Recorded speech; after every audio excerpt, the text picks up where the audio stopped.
Just when I thought I couldn't find my way out, yeah, I searched the God in me to find my way out. I know it can seem way out, but the Creator flows to and through me from way out. I'm talking way out, yeah, yeah, yeah. See, if you believe in the God in you, it's a better place. Creating the force and the power to live a better life. Know that love and joy and peace is one in all of the same space. That you were chosen just like God. Your energy. That's right. Only you can make the change. Shine your head at you. Shine so bright from darkness to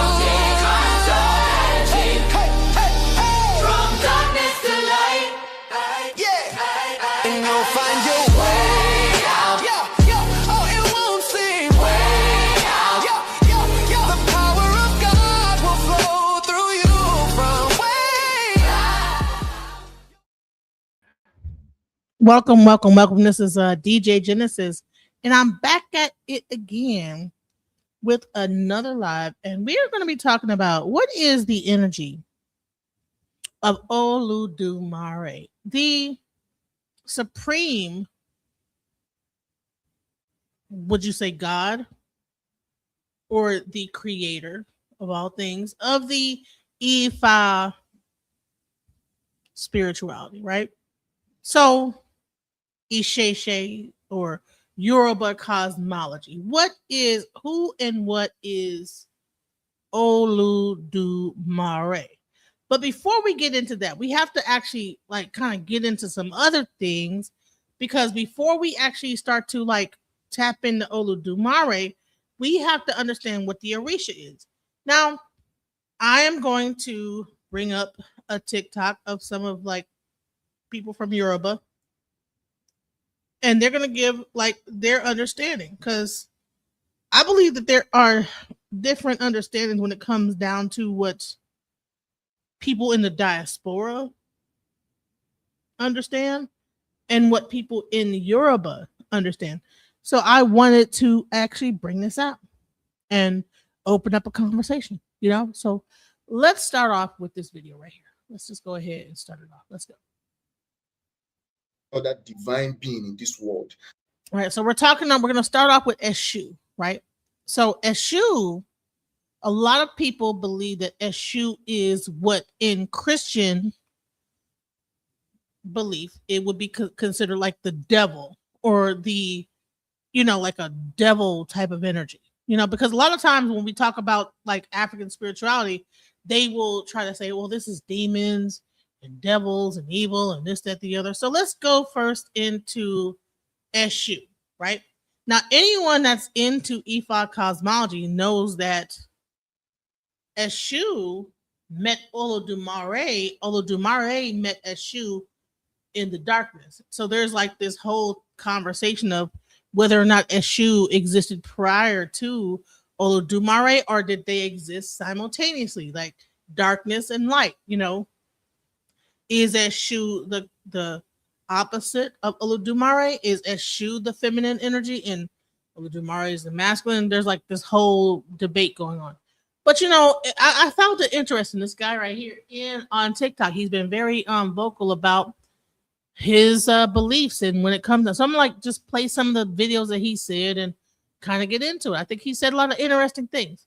So let's go into first Eshu, because before we can get Oludumare, we gotta break down Orisha, Eshu, all those things, because there's a lot of misconceptions.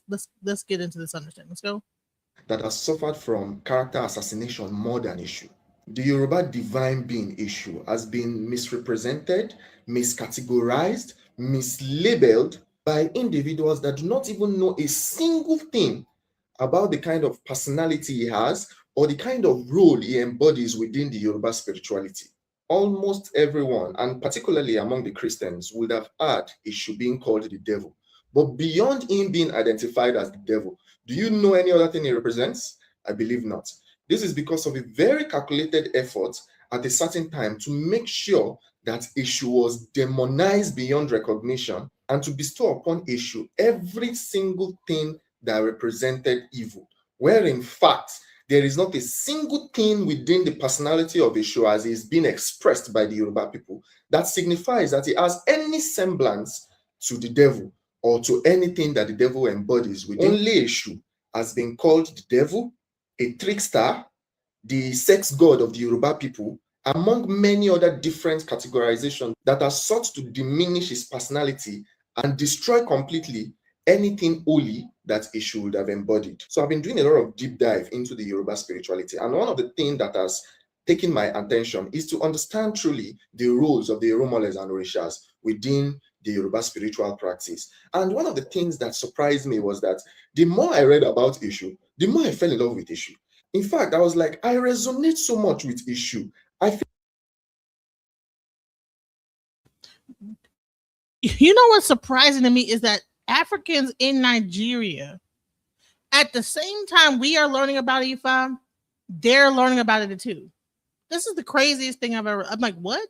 So people in Nigeria are. He's saying when I read about Eshu, that means that he was not brought up being taught anything like this. So even people in Nigeria, in Africa,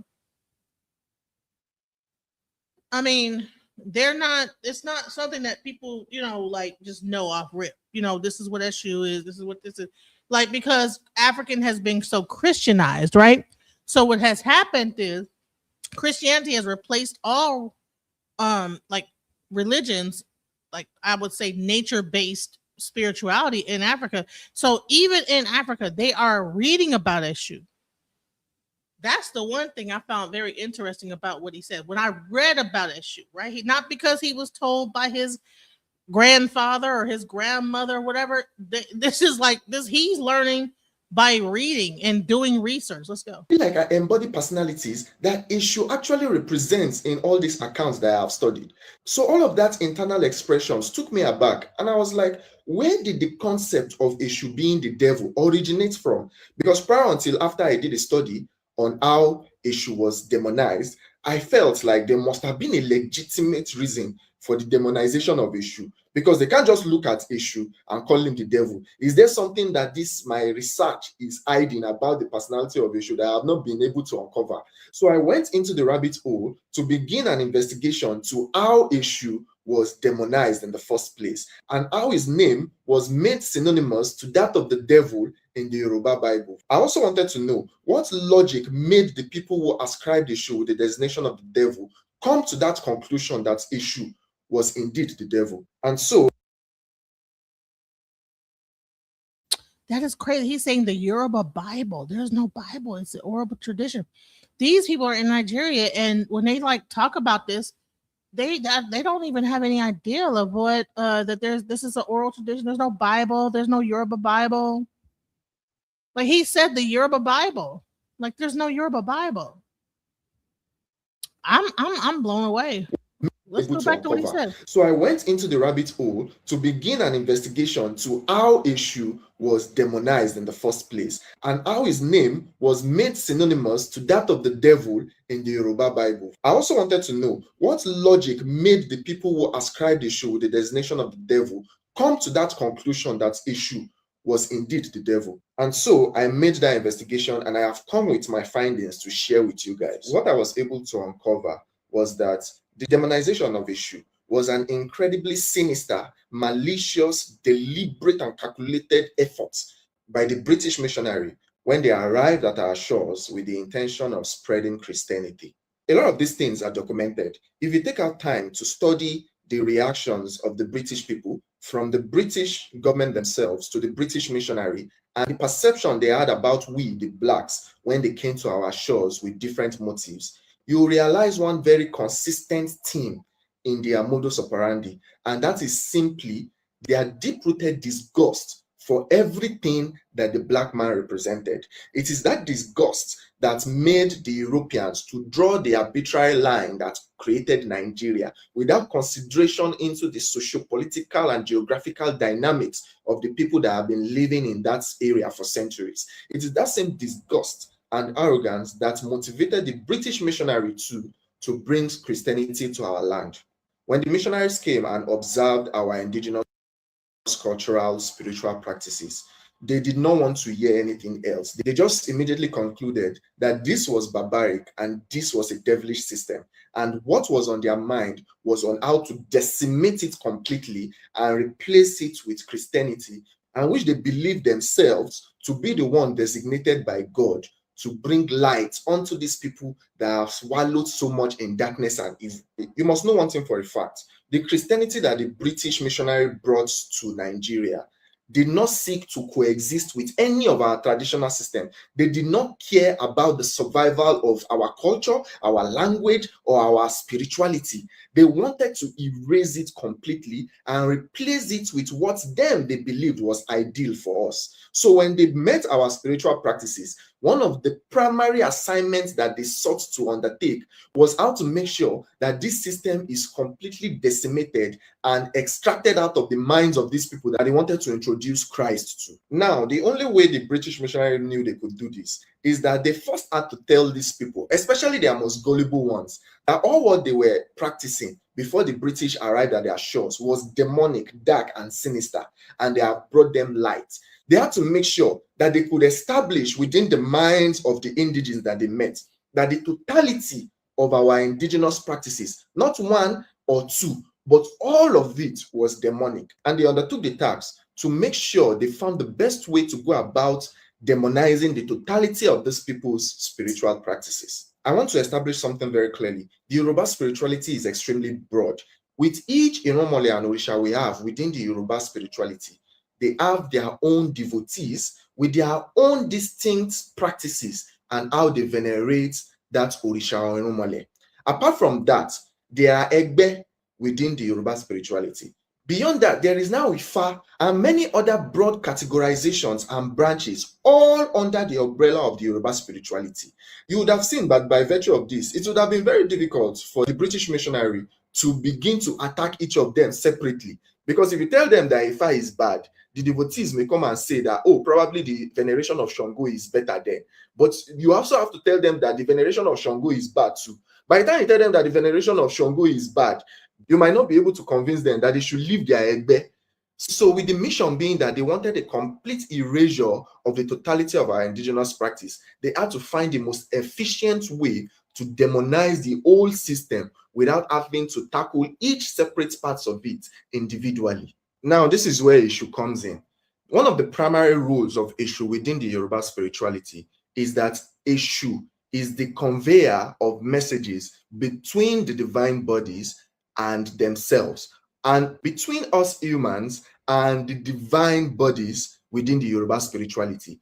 For whatever message that must pass through any realm, be it physical to the spiritual, or be it between the spiritual and another realm within the spiritual, Eshu must be involved in it because he will be the one to convey such message. That is one of his primary roles within the Yoruba spirituality. Eshu is that divine being within the Yoruba spirituality that can exist in any dimension. He is a Right. So I wanted to just say this real quick. So if you are able to remove Eshu and demonize Eshu as the devil, because if Eshu is like a central part of a Yoruba cosmology, you are then able to dismantle the whole thing as demonic. So it makes it seem like they're worshiping the devil or they're communing with a devil evil spirit, guys. So that's where we get this whole thing that this is like devil worship, it's black magic, and I want you guys to really hear what he just said. Is that Eshu is the conveyor of messages between the divine bodies and themselves, and between us humans and the divine bodies within the Yoruba spirituality. For whatever message that must pass through any realm, be it physical to the spiritual, or be it between the spiritual and another realm within the spiritual, Eshu must be involved in it because he will be the one to convey such message. That is one of his primary roles within the Yoruba spirituality. Eshu is that divine being within the Yoruba spirituality that can exist in any dimension. He is a multidimensional character that has unfettered access to any dimension that exists within the universe and that also exists within the divine realm. Another important fact that you must know. And let me just say this. This is the part that I find just crazy to me. It's like people, like, when they talked about African spirituality and Africans, they thought they were savage. So, you had this guy here. Well, there's only one way to God, and that's Jesus Christ. Well, honey, these practices existed way before Jesus Christ was ever even thought of. So let's just get back into African spirituality and what they believe. Because here's the thing: before there was ever a Jesus, before there was ever a Muhammad, before there was ever a person over here trying to put nigga in the comment, you know what I'm saying? Let me just delete this guy. Before there was ever any of this, there was people that believed in African traditional spirituality. And they had names for everything. They had names for energy. They named these things. People were not a bunch of savage people, that these people came over from Europe and colonized, and they were just so dumb and so ridiculous that they had to like tell them how to do things. These people have very advanced levels of knowledge, including the Yoruba pantheon, the Yoruba cosmology, Ifa, Isheshe, whatever you want to call it. And so what happened is what he's saying is that the first thing they used to attack Yoruba cosmology was Eshu, because Eshu is the connector, the connecting thing to everything in Yoruba cosmology. Let's go into it. Is that Eshu was arguably the best friend of Orunmila, who is the progenitor of Ifa. By virtue of this relationship that Eshu has with Orunmila, it influenced Eshu becoming one of the central figures within the Ifa divination system. Beyond Orunmila, by virtue of his primary role as the messenger divine being within the Yoruba spirituality, Eshu also had very strong relationships with all the other Irunmoles and Orisha and any other divine being that existed within the Yoruba spirituality. And so because of all of this, irrespective of whatever branch of the Yoruba spirituality one is a part of, you had to reserve a space for Eshu within it.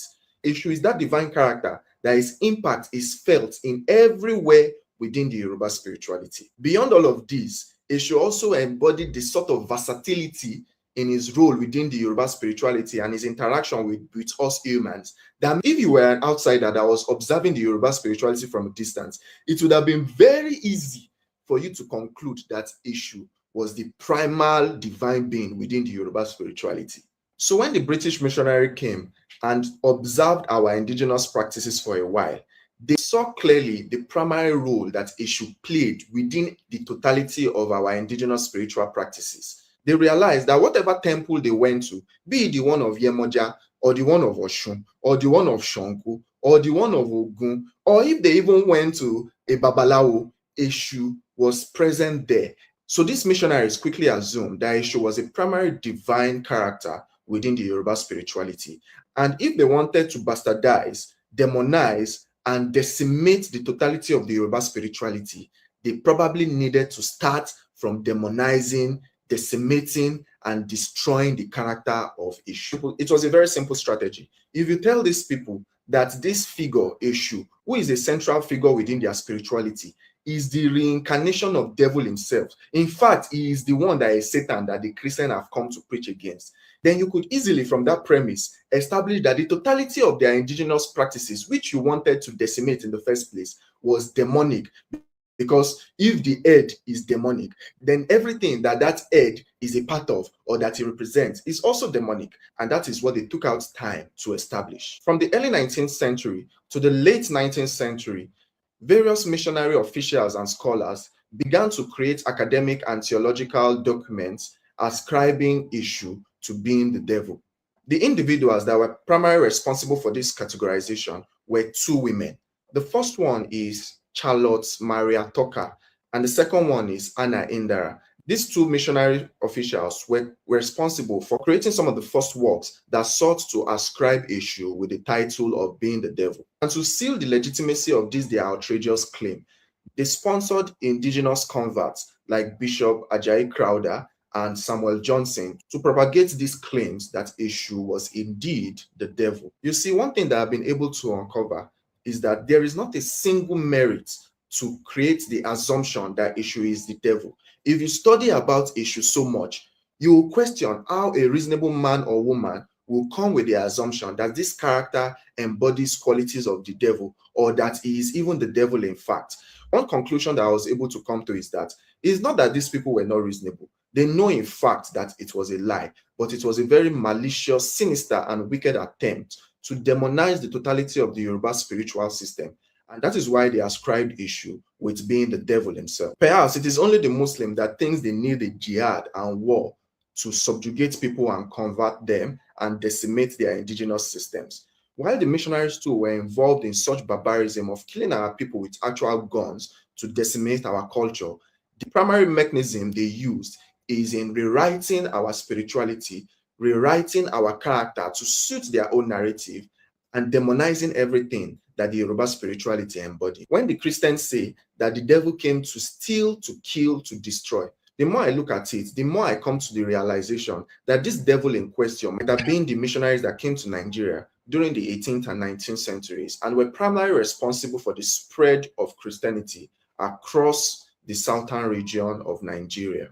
In my next video, I'll actually be talking extensively if there is anything within the character of Eshu that connotes any semblance to the devil.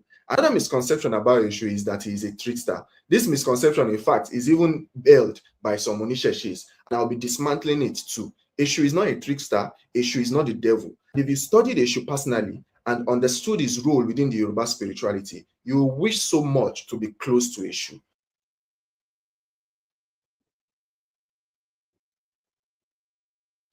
So that was the first video that I saw. I said, you know what, this is we need to talk about this because we need to like break this whole thing down, you know. So that was the first demonization that we had. You know, we had the first demonization of Eshu, and then let's get into the Orisha. All right, let's go. Conception that Eshu is Satan. Another very popular misconception about the Yoruba spirituality is that it is polytheistic in nature, which means that we worship multiple gods and goddesses, in fact. This assumption cannot be further from the truth. In fact, the Yoruba spirituality only has one God, which means it is monotheistic in nature. So you see this misconception, it has caused a lot of damage. You see that in church. Can I also say that, you know what? Majority of the things that people say are polytheistic are actually in fact monotheistic. Can we actually like do our research and find out that all these things that people are called, they tried to separate polytheism from monotheism, and when you actually look into it and do your research, you will find that the majority of the things that they consider to be polytheistic are monotheistic. Let's get into it. Is one of the focal points that the pastors use in deterring their congregation from even looking at our indigenous spirituality is the claim that we worship multiple gods, we are idol worshippers, and we are pagans. This rhetoric has also spread across the Islamic faithfuls too, and it has probably been one of the reasons why a lot of the younger generation has been alienated from even looking at their indigenous spirituality because they believe that it operates on a paganistic system. Also, in an act of self-sabotage, you will find Isheshe scholars writing within their literary works, especially when they are translating some of these designations to English, where they will substitute Orisha for deity and where they will substitute Orisha for gods or goddesses. I would personally have expected that they would know better that Orisha or Erumoles, in fact, are not deities, gods, or idols. I even saw one in one of the books I was reading. In this book that I completed, you see that in page 252, Falola was saying here that most notably, the worship of Yoruba Orishas or gods, such as Orunmila, Oludumare, or Shango. This is totally terrible way to couch that kind of sentence because it creates a presumption that Orishas are the same thing as gods or deities. If you also go on somewhere like Google Translate and type Orisha, it will bring out idol as the equivalent in English. So all of these has accumulated to present the Yoruba spirituality in a very wrong light. and we'll be trying to address one today, which is Orishas are not gods, deities, or idols. In fact, they are nothing close to any of those designations. So, like I've said in a previous video, to truly appreciate some words in Yoruba, you have to understand its etymology. And it is only when you understand its etymology that you'll be able to appreciate the word and know what it truly connotes. Because a lot of times, a word in Yoruba is often a sentence or extracted from a sentence. And in that manner, when you want to do a one-on-one translation to English, you probably will not have the right word equivalent in English, and you have to substitute it with something that is entirely different, that completely changes the meaning of that word. And one of them is Orisha. Now, what is the meaning of Orisha? When you look at Orisha in isolation, it might not even reveal its meaning to you, because Ori is head and Sha is select. So head select, probably you will still be confused. However, the designation Orisha is extracted from a much larger sentence, which is Eni Orishada, Eni Orishada. That is where they remove Orisha from. So now, what is Eni Orishada, where Orisha is extracted from? And for this, I'll be bringing out my pen and paper. So Eni here is simply an entity or a person. Then Eni Ori here is head. But in this context, it can also mean destiny. Sha is selected or to be chosen. Da, created. So now we have the breakdown of Eni Orishada in its closest equivalent in English. But even at this, it's still not efficient enough to explain the true meaning of Eni Orishada, because what we have here can be simply said to be a person whose head or destiny has selected him to be created. And in this context, it really does not mean anything. But to save us the time, let me just go ahead and explain what Eni Orishada means as a concept. Eni Orishada is simply a person or an entity whose destiny or Ori has elevated them on a path of greatness above their contemporaries. When your Ori selects you and creates you specially, you are someone that embodies more essence of Oludumare or more essence of Awon Irunmole. And by virtue of that embodiment, you will now rise above the station of your contemporaries. And this is reflective in how the person lived their life. You will see that they usually led a very successful and prosperous life where they were praised and admired by their contemporaries. So within the Yoruba spirituality, we know for a fact that Orisha is not a god or a goddess or a deity or idol. We know that an Orisha is simply an entity who had achieved great feats when they were on their journey on earth. And by virtue of those great feats that they achieved, they amassed a lot of following and admiration from their contemporaries. And eventually, when they were believed to have ascended to Orun, these admirers and followers of theirs, believing these individuals to have become divine beings, began to venerate them and become devotees of that particular Orisha. By virtue of this meaning that I have explained, you might want to ask, what truly qualifies a person to become an Orisha? Because ordinarily, by virtue of this definition, there would have been a lot of people who would have done some really great feats and would have been identified as people who their destiny selected for greatness. However, they were not turned into Orishas like some of the few ones. And from my own understanding, there are some criteria that allows you to be better suited to be elevated to the status of an Orisha within the Yoruba spirituality. So I highlighted some of these criteria and characteristics that allowed for an entity to be better suited to be elevated to the status of an Orisha. And one of them is greatness. Now, this means that such entity must have objectively been a great person, embodying personality of charisma or any other personality that would allow people to be astonished by their person and want to follow them and submit to their guidance. Now, the next one is that you must have contributed to the collective prosperity of your followers or your contemporaries at the time when you existed within this world. Usually, you will find out that Orishas were incredibly great people that contributed to the prosperity of their contemporaries. For instance, Orisha Shango, the Alaafin, was a warlike figure with charisma and strength that allowed him to triumph in battles and expand the territory of the Oyo Empire farther than it was before he ascended the throne. Another and perhaps probably the most vital characteristics that allows for an individual to ascend into the realms of becoming an Orisha is the embodiment of primal energy or the embodiment of some metaphysical energy ascribed to a particular eromole. So one thing you must understand is that the Yoruba civilization was an incredibly spiritual and metaphysical civilization. And one of the things that could have made people stand out was how they could harness and control metaphysical energy within their environment. So you would have seen that Shango the Alaafin was able to wield and control thunder and lightning. And this was one of the characteristics that was ascribed to a particular eromole. So when Shango exhibits these great feats of metaphysical control, these people that witnessed him doing such things assumed that it was the reincarnation and embodiment of a particular eromole ascribed with the powers of thunder and lightning. So the ability to wield immense metaphysical power that is ascribed with a particular eromole or a particular energy that has been embedded in this world by Oludumare is one of the primary catalysts that might allow for one to ascend into the realms of becoming an Orisha. The last one I personally have on my list is the concept of the ascension of these individuals. Now, you would understand that the individuals that ascended into the realms of becoming an Orisha were not thought to have died in the conventional way. Instead, they were thought to have ascended into Orun directly. So usually it is believed that if one would be able to ascend into the realms of an Orisha, apart from these other characteristics that I have listed, that person is also expected not to have died in the natural way, but to have ascended into Orun and become a divine entity too.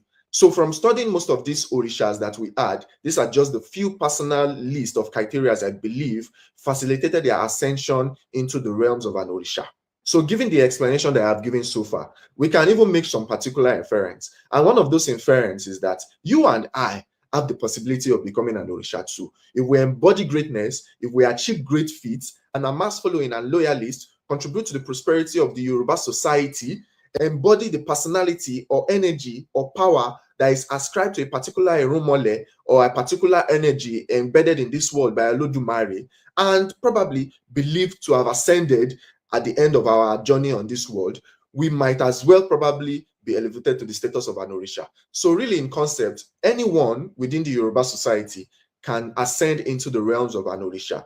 So from all I have said so far, does an Orisha sound like a deity, idol, or god to you? It is not the case. We only have one God in the Yoruba spirituality, which is Oludumare. No one greater than Oludumare, and no one on par with Oludumare. It's not like some deity that has been ascribed with the title of God, but decides to speak to a certain particular race or drops a book from heaven. Oludumare is beyond our plane of imagination. And within the Yoruba spirituality, we believe that we cannot even fully comprehend Oludumare. However, through divine beings by Erumoles, who are the primordial energies of this world, and Orishas, who are individuals that have ascended into the realms of the divine, we feel and perceive the energy that Oludumare has embedded in this world.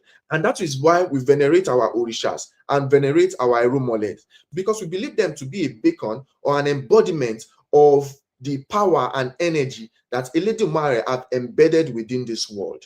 We do not worship our Orishas, nor do we worship our Erumoles. We venerate them, we revere them, and that is how it has always been. So we do not have multiple gods or goddesses or deities or idols. We have only one, which is Oludumare. And beneath him are other divine beings and primordial entities like the Erumoles and the Orishas. So subsequently, I'll be talking about Erumoles because sometimes Erumoles are also miscategorized to be gods or deities, and that is false too. If you think you have anything to add, please drop it in the comment section. See you guys on the next one.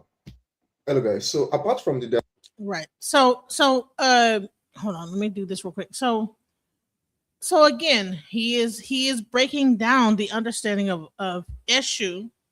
Now he has broken down the Orisha.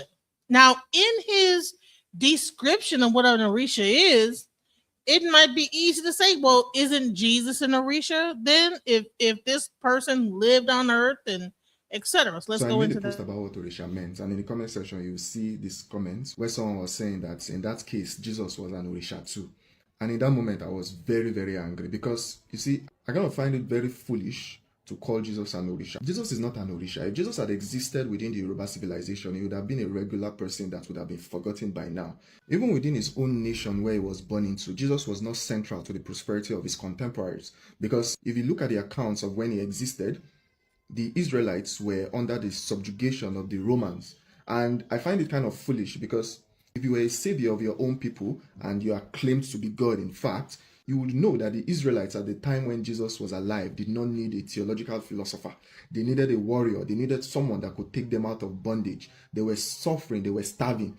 It's just as though you were preaching religious reforms to people that were mostly destitute. And it doesn't really make any sense if you think about it deeply, because now this dude is held in so much high esteem, is even called God in some cases, and he couldn't even change the conditions of the people. That's why most of the Jewish people are not Christian. 90% of the current Jews do not believe in Jesus. He is a false prophet to them. So why would I ascribe the sacred designation of my own ancestor to a very underwhelming character like Jesus? So please, Jesus could never be an Orisha. The Orisha designation is a very sacred designation that is only reserved for divine entities within the Yoruba spirituality and not to anyone else. It's not a title that can be used loosely for any Tom, Dick, and Harry. So please, when I come out and take out time to make explanations like the one I make and breakdowns like the one I make, and I see someone typing something foolish in the comment section, I will be forced to curse you because you know. See, I'm not the one to naturally take a stab at anybody's religious beliefs because I do believe we experience the divine creator in different ways.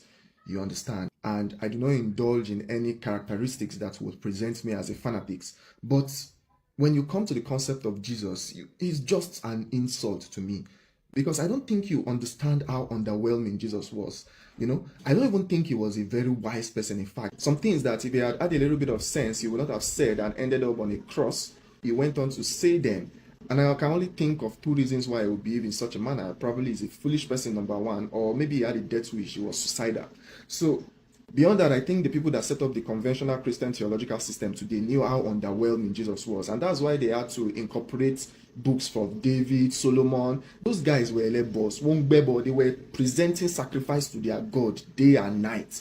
But now if you go to church, it's the Psalms of David, books of Solomon. That's what they used to preach. Sometimes they can go a whole year without touching anything that Jesus said in the New Testament and just resting their preachings on the historical accounts of the Israelites and the philosophical documentations of their characters like David and Solomon and the rest of them. It's just a whole lot of nonsense. The modern day Jewish people who are the descendants of Jesus himself do not believe in him, not to talk of you that you are many miles away. So please do not try to misappropriate any of our sacred indigenous systems, from our language to our culture to our orikis, and ascribe it to a very underwhelming personality like Jesus. You just end up creating more resentment towards the system that you guys are establishing. I really think a lot of you guys do not have the capacity for deep thoughts, but then again, it's not in my place to save you. But just, stay on your own corner and do your own thing and let the other people do their own thing. That's just it. I mean, listen, I have nothing against Jesus, but I'm going to say that this is, this is not the views of me, but I'm just saying that interesting. You know what I'm saying? I found it very interesting. So anytime I come here and tell you guys that the Yoruba people, their history and spirituality is in grave danger, it seems as though that I am exaggerating, I am a fearmonger or something. But consistently, I have seen things that have corroborated the fact that we are in trouble. Our history and spirituality has been distorted beyond reason. And I just want to express one to you. So I was reading this book, The Myth of Ife. Now, it was written by a white man, but the reason why I picked it up was because it was recommended to me by a friend who said that even though it was written by a white man, the accounts within it was the undiluted testimony of an Oni of Ife, which is Oni Ademiluyi Ajagun. And the account in that book is exactly as he said it, with other reference to babalawos and priests within the Ife. And the white man did not impute any meaning into what was told to him by the Oni of Ife at the time. So that was why I picked up that book. And now when I began to read it, it's a small book, so I could finish it quickly. Then I got to a certain page, particularly page 57. Although there have been some pages that have been saying some things that didn't make sense to me. But this one stood out to me and I just want to read it out to you. So in page 57, it's talking about Orishanla. And this was the account that was given by the Oni of Ife according to the writer of the book. So let me just read it to you. Orisha was a god of great knowledge, open brackets, apart from the contents of the bag which was stolen from him by Odudua, close brackets, and taught his son, Olurogbo, who according to tradition is the ancestor of the white race. The Oni attributes the ascendancy of the Europeans to the upbringing of Olurogbo. If you don't understand what is written here, it's basically saying that one of our Irumole's son was the father or the ancestor of the white people. And particularly, the Irumole in question is the son of Orisha, who is known as the wisest son of Aramfe. And because of this wisdom Orisha had, which he taught to his son, Olurogbo, the ancestor of the white people, that is the reason why the white people are much more superior and smarter and better than the black people. That is what ascendancy means here. Go and check the meaning of ascendancy. It means superior, to be greater than. And according to what was written here, he said the Oni, so he's trying to say that this is the account that was given by the Oni. The Oni attributes ascendancy of the Europeans to the upbringing of Olurogbo. Now, I don't have anything to rebut this claim. I don't have any facts to rebut this claim, but I know it's a lie. I know for a fact that this is a lie. That there is nowhere in our history that our Rumoles will ascribe wisdom and ascendancy to the white people. Especially when probably we have not even met the white people at the time when these mythologies were formulated. These are the kind of distortions that has plagued our historical accounts for. And see, it's not as if I'm going out of my way to look for these sort of books. They come to me, and when I read them, I see the kind of distortions in them, and I'm very sad. It is the same thing with the history of the Yorubas by Samuel Johnson. It is nonsense, pure nonsense written in a book and made to become an authority that our generation is expected to read. One thing that I have just concluded is that the white men particularly, they were incredibly afraid of the Yoruba race, because I don't know why one would want to go through these extra miles to distort the history of a people that they are not scared of. You understand? Because they know that distorting that history will be a mechanism which they can use to subjugate our subsequent generations, like the ones that have come before us. But it ends in this generation, Nitemi. And me personally, if anybody is not going to support me, I will make sure it ends in this generation. That is how Samuel Johnson in his book, Samuel Johnson ló kọ̀wé, àbí Obadiah Johnson ló kọ̀wé, we don't even know, àbí òyìnbó ló kọ̀wé yẹn ló wá slap orúkọ Samuel Johnson sí. Torí Samuel Johnson ti kú kí ó tó publish ìwé yẹn. But kasha ni pé Samuel Johnson in his book, he states that the reason why the Yoruba people are now colonized by the Europeans is because of the evils that they have done in the past. And the Europeans are the wrath that God has brought upon the black race. Now, these are problematic language used in books that are claimed, and these books are not like books that have a peculiar title. They have the title, for instance, The History of the Yorubas. You want to expect that it is the real account of the Yoruba people. So you already have that psychological belief that you are reading the history of the Yorubas. Then this one, the myth of Ife.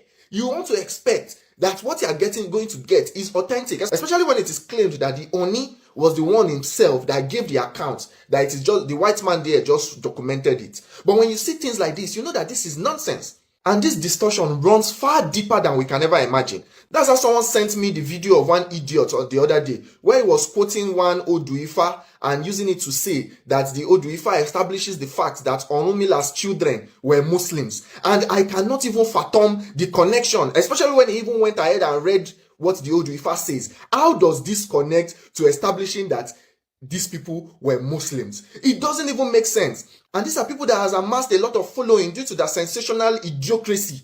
And you go to their pages, they have 80,000 followers, 100,000 followers, and they have been spitting out nonsense. What I just want to let you guys know is that you have to have discernment. If you do not have discernment, you will digest rubbish and you will enjoy it. You will enjoy the rubbish that you are being fed. And your life will spoil on a grand scale by the time you are done. There is no way out for you. So please, we have to be very careful. In fact, now, this is an urgent matter that has been brought to my own knowledge. I will seek out this sort of books and we will debunk them. Whoever wrote it, even if it's a professor, even if it's a priest, even if anybody that wrote it, we will debunk it if there is lies within them. Because let me tell you something. Irrespective of the fact whether the person is a professor, irrespective of the fact whether the person is an acclaimed and celebrated educational specialist or spiritual, if you are a Christian, even if you are a Yoruba person, if you are a Christian, if you are a Muslim, you are not supposed to be caught in the place where you are writing about the history of the Yoruba people, or where you are writing about the spirituality of the Yoruba people, because you are writing it from a colonized mind, and you will definitely put rubbish inside it.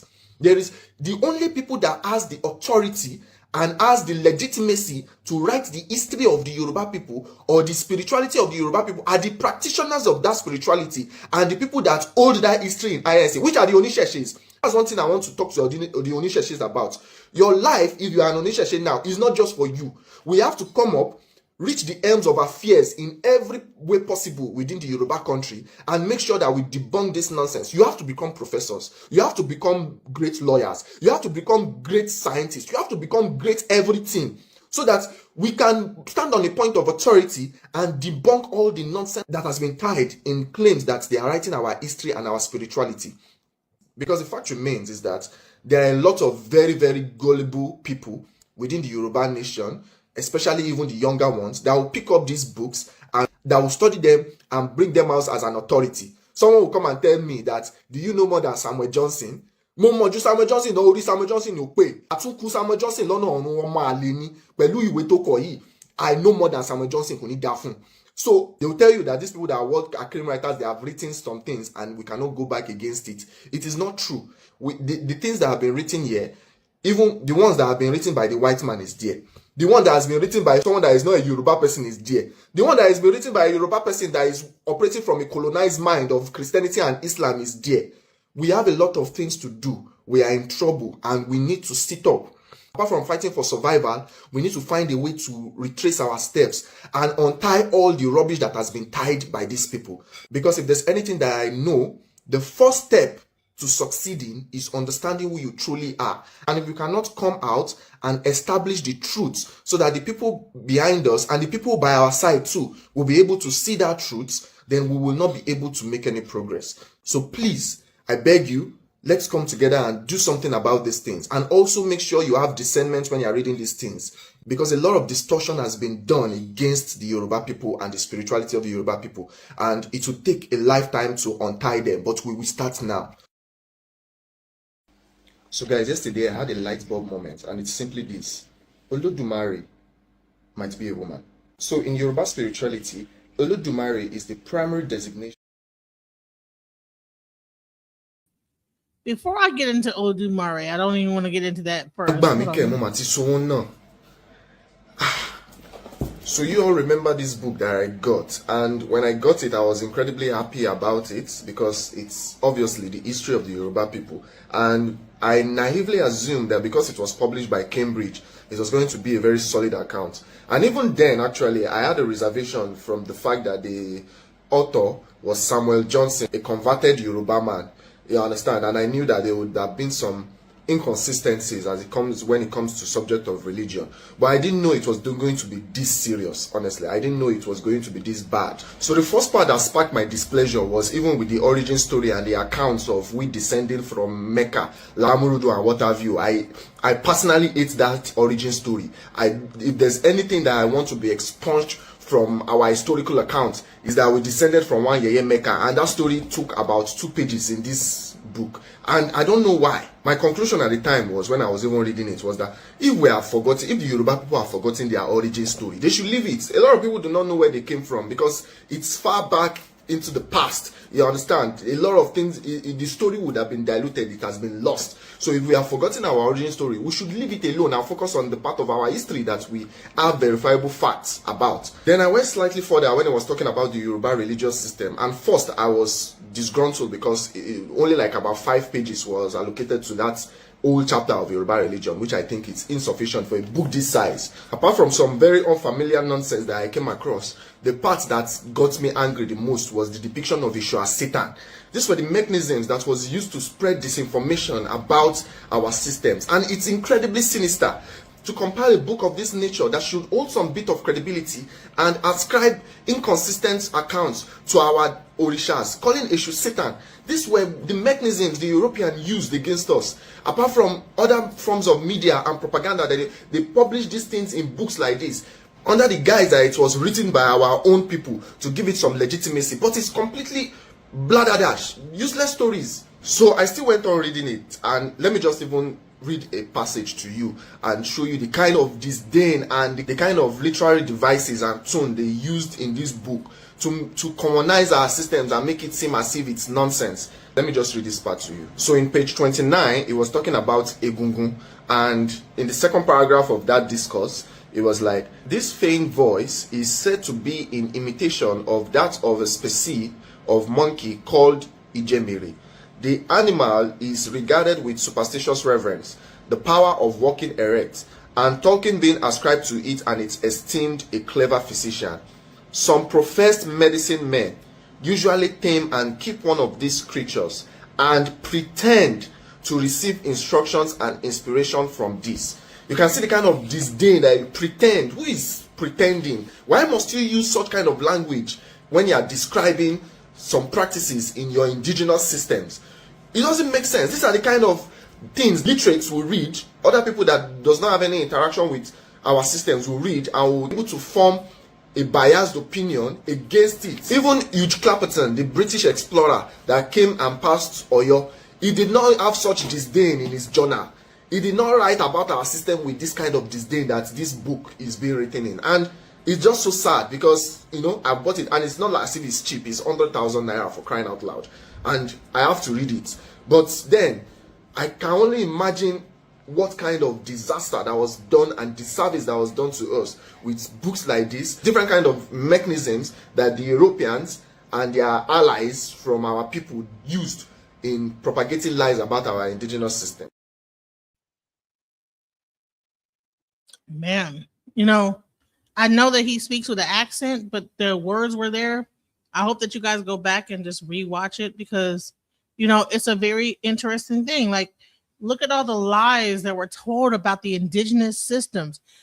If you guys are from America and you guys have any Native American within you, like all this stuff, like there were native nature-based traditions, and imagine how those things were demonized to bring certain things into.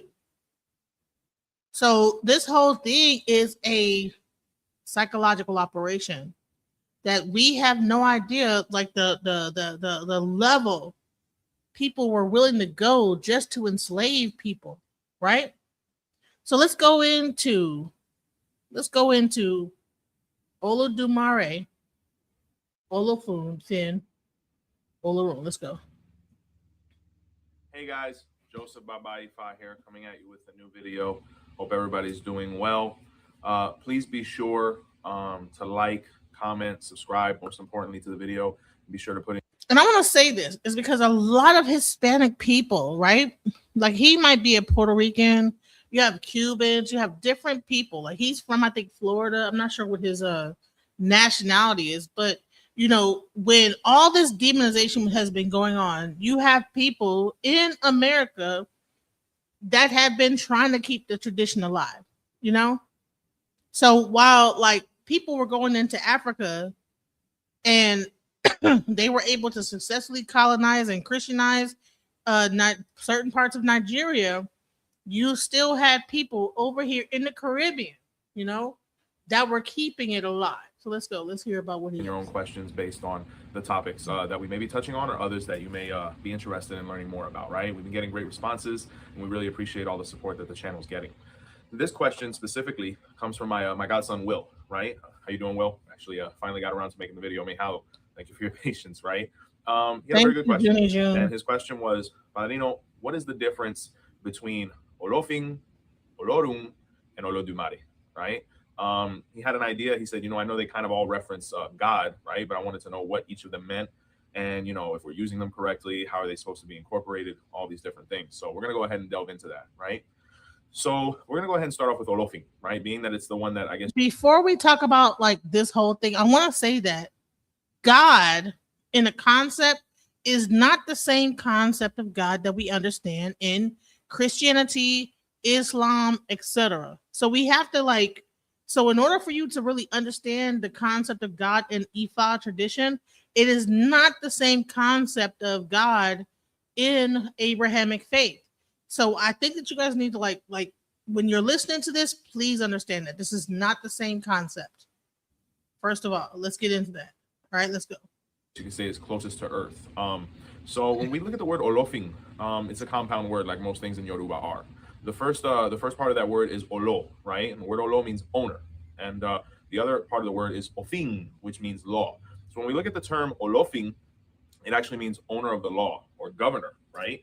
And what ended up happening in Cuba is this actually ended up becoming the term most synonymous with God, right? When you look at Western culture, Neo-Latin culture, diasporic culture, the owner of the law was seen as God, right? Being that politics and all these different things are so present in the New World, it kind of got affiliated with that, right? That's one explanation as to why. But when we actually look at the word olofin, it doesn't necessarily mean God. It does represent a very high position within society, though. And probably the reason that it got most associated with God or the concept of an almighty being was because of the person that title was first associated with. So when we look at the word governor, and we look at the connections that it has, the first olofin was actually Odudua, right? And Odudua has a couple different titles, and the first one was olofin, and specifically olofin aye. The word aye references the world. So when we say olofin aye, we're talking about the governor of the world, and Odudua was the first one of this. You're also going to hear the term olofin adimula, which means the governor, and then we have another compound word that comes after it, adimula. So we have the word adimu, which means offering, and la means great, which means the governor who receives great offerings or large offerings, right, because of his position. The reason probably that olofin, even though it was associated with Odua, actually ended up becoming associated with the idea of a supreme being is because that's what Odudua was on Earth. And when we kind of look at that concept, it was the most easily relatable, right? Because, you have the idea of the governor of Earth and all these different things. Well, we associate that with God. When in reality, it was the title that was first given to Odudua. Is it still legitimate to call, God Olofin?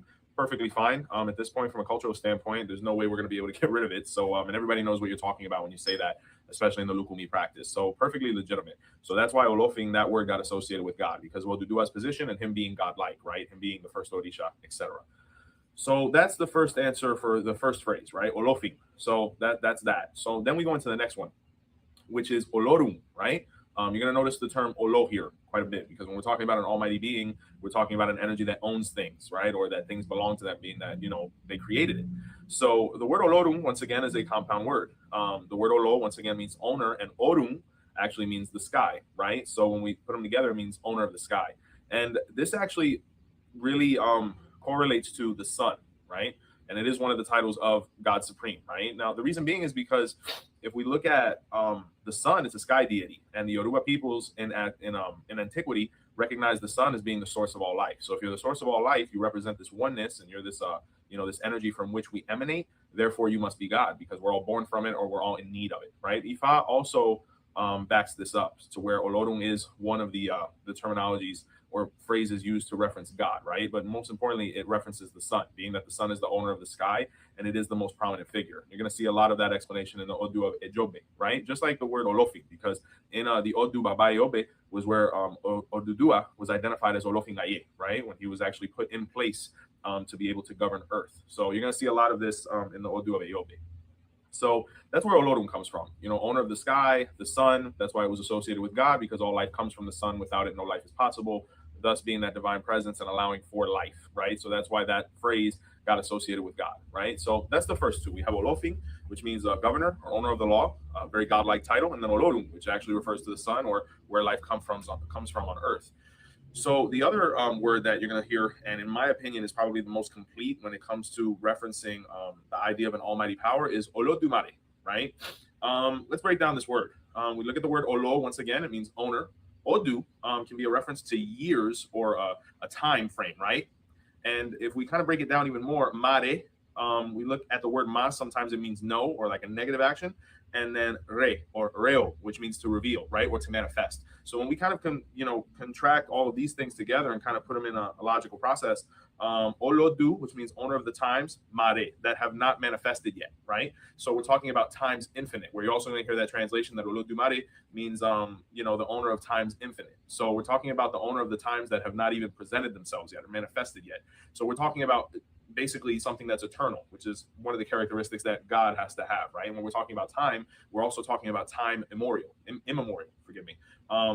Even before, we were cognizant of time, even before we probably even existed, this energy was present, right? So that's probably, in my opinion, it's one of my favorite terms to refer to God, but all of them are legitimate, right? But that's what that term basically refers to. And another thing that could probably explain that would be that Ifa recognizes that one of the few things that wasn't created was time. So therefore, it was always present, kind of like Oludumare. And you're going to hear some debates as to whether Eshu was created or whether he was always present in the absence of light, right? These were kind of the energies that were there at the beginning. So when we're talking about this gentleman's title, or energy's title, it's talking about times even when time first existed. So that's how epic it kind of gets, right? So those are the three terms you're going to hear when we're referring to the divine power. Olofin, which means governor; Olorum, which means owner of the sky or the sun; and Oludumare, which means he who is the owner of the times that have not manifested, or times infinite, right? That which is eternal. So I hope I was able to answer your question well, Will. You send me quite a few on frequency, Mihalo. To everybody that's taking the time to watch our videos, we sincerely appreciate it. Please be sure to subscribe, like, comment, etc. Botanica Candles and more. We're doing wonderful. We got a lot of new things coming out that we're going to be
Oh, remember when I said this? It's going to be a hot take, so I'm going to need all of my Arisha people to either hold on tight, breathe deeply, or just go ahead on and scroll. My God, or Supreme Being, has never and never will be a man. And I don't care what tradition it's in. Now, the community was ready to hang me up by my titty nipples and burn me at the stake. But that's okay, because I'm rarely ever wrong about these things. Often early, but very rarely ever wrong. Watch this. Oludumare might be a woman.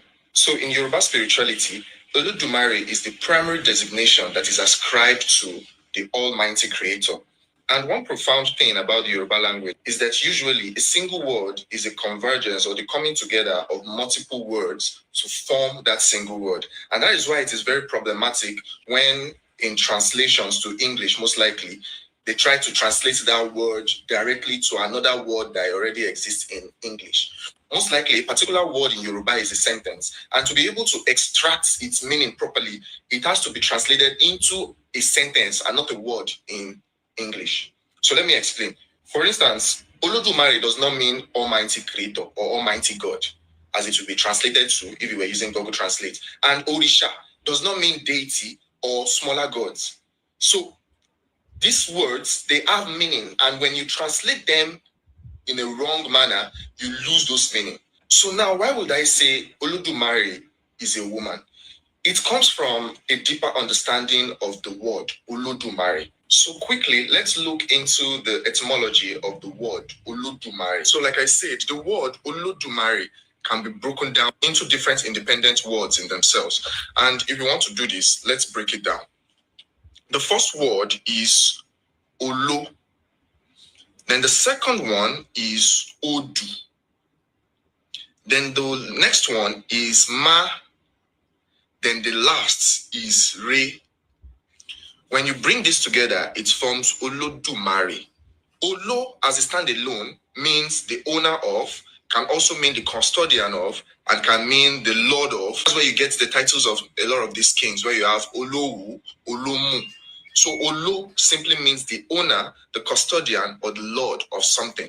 Now, Odu. Odu can be translated to mean a pot or a vessel or a sauce, and that is simply what Odu means. Then Ma, we all probably know what Ma means. Ma is not or never. Then Re can be translated to exhaust or to finish. Now, when you bring all of that together, we have Oludumare, which means the custodian of or the owner of the pot or vessel or the source of creation that does not exhaust.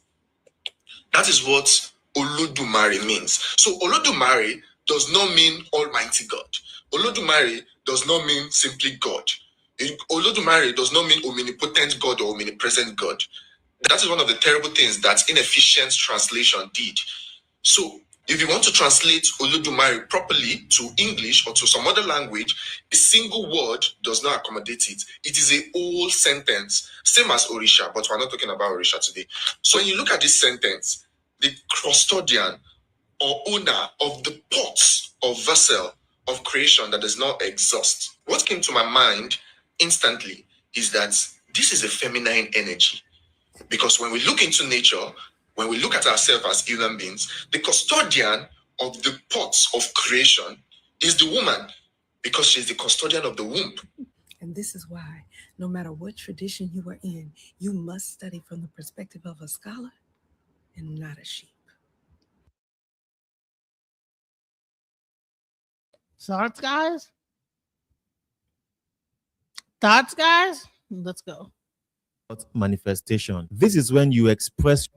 Let us talk about manifestation. This is when you express your desires and intentions to the universe, believing that it will align things in your favor. And it is very much in line with the Yoruba poetic style of praying known as Iwure. Iwure in the Yoruba culture is done to Oludumare. Now, who or what is Oludumare? That word literally means the cauldron, the large pot that is inexhaustible. Odu is a cauldron, not Odu. Odu. And Mare means can never finish. It can never be exhausted. So Oludumare is the embodiment of a pot whose content can never be exhausted. This doesn't really mean God in that sense. Oludumare is actually the Yoruba metaphor for the universe. Eledumare is neither male nor female. Nothing in that word suggests gender. This Edumare can be accessed through the elements of nature known as the Orisha. The best metaphor that our ancestors could think of to describe this supreme energy is Oludumare, the very large and round pot that can never fully be experienced. We are never going to be able to understand it or him or her in full. But we know that Edumare is conscious and in charge, and that is the Yoruba understanding of the workings of the universe. Washiri.